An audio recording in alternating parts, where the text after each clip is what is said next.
রবিউল আউয়াল শরীফে আল্লাহর প্রিয় হাবিব সমগ্র আলমের রহমত হযরত মুহাম্মদ মুস্তাফা সাল্লাল্লাহু আলাইহি সাল্লামের শুভাগমন হয়েছে। সে উপলক্ষ করে বাংলাদেশ আহলে সুন্নাত ওয়াল জামাত প্রতি বছরে নেয় এবারও নারায়ণগঞ্জে আনন্দ মিছিল উদযাপন করছেন। জশ্নে জুলুসে ঈদ মিলাদুন নবী উদযাপন করছেন। রাসূল পাক সাল্লাল্লাহু আলাইহি সাল্লামের এই শুভ আগমন উপলক্ষে করে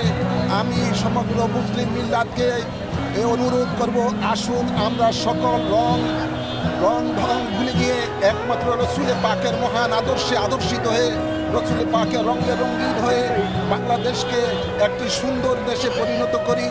এবং সমস্ত সাম্প্রদায়িক দ্বন্দ্ব ভুলে গিয়ে বিভিন্ন মাজার শরীফে আজকে যে আক্রমণ হচ্ছে, বিভিন্ন খানকা শরীফে যে আক্রমণ হচ্ছে, সেগুলো বন্ধ করে দিয়ে জঙ্গিবাদকে নির্মূল করে আমরা সকলে কাঁধে কাঁধ মিলে বাংলাদেশকে সুন্দরভাবে গড়ে তুলি এবং বাংলাদেশটা যেন রসুল পাকের মহান আদর্শে চলে, সেই আহ্বান রেখে আমি সকলকে